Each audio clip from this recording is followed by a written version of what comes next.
Գյուրջան Կասկադ, հասանելի բնակարաններ 65 ամիս մարման ժամկետով։ Նախքան բանախոսներին ձայնը փոխանցելը համառոտ կփորձեմ ներկայացնել իրավիճակը։ Ինչպես հիշում եք, 2025 թվականի մայիսի 30-ին առավոտը բացվեց վարչապետ Նիկոլ Փաշինյանի ոչ պարկեշտ արտահայտություններով, ուղղված եկեղեցու հոգևորականին։ Թվում էր, թե դա ընդամենը զգացմունքային կարճատև զեղում է, սակայն հետագա նույնավոր զարգացումները ապացուցեցին, որ սա հայ առաքելական Սուրբ եկեղեցու դեմ արշավի հերթական ալիքն է։ Ընդ որում այս արշավը իր նախորդներից տարբերվում էր ոչ միայն լկտիությամբ, այլ նաև նրանով, որ այդ արշավը առաջնորդում էր հենց վարչապետը իր անունից։ Ինչպես գիտենք, Սուրբ գրային խոսք, դրան հաջորդող վիրավորանքներ եւ կաթողիկոսին փոխարինելու նոր օրակարգ։ Բնական է, որ սա ազդելու էր եկեղեցու զավակների զգացմունքների վրա։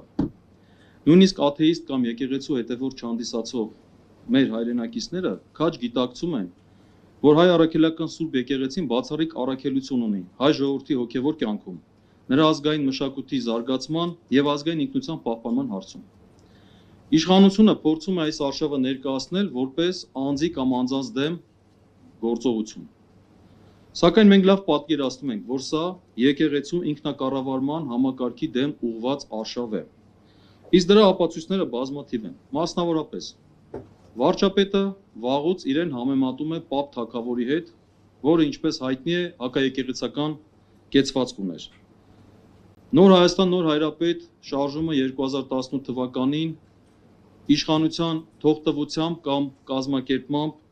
իրականացվեց եւ դադարեց միայն այն ժամանակ, երբ Էջմիածին քաղաքում արդեն եկեղեցու զավակների եւ այդ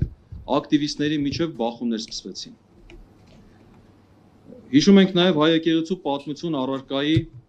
դուրս հանումը կրթական ծրագրերից։ Կաթողիկոսի ամանորյա ուղերձի հրապարակման գրաֆիկը փոխելը։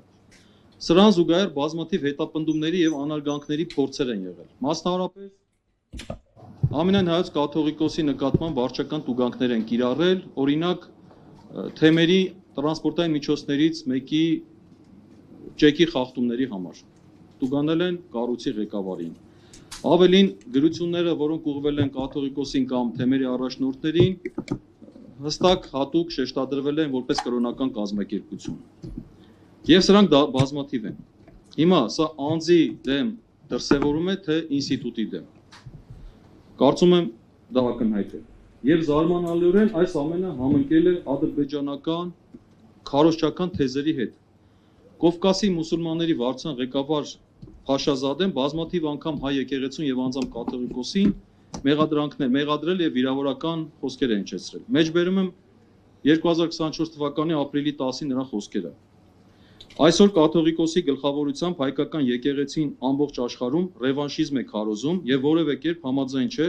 որ Ադրբեջանը սեփական տարածքներն է ազատագրել եւ Ղարաբաղը Ադրբեջանի տարածք է։ Մենք նրան առաջարկեցինք, որ եթե նա ընդունի դա, մենք էլ իրեն կընդունենք։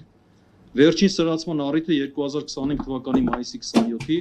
Շվեյցարիայում եկեղեցիների համաշխարհային խորհրդի եւ Շվեյցարիայի բողոքական եկեղեցու կողմից կազմակերպված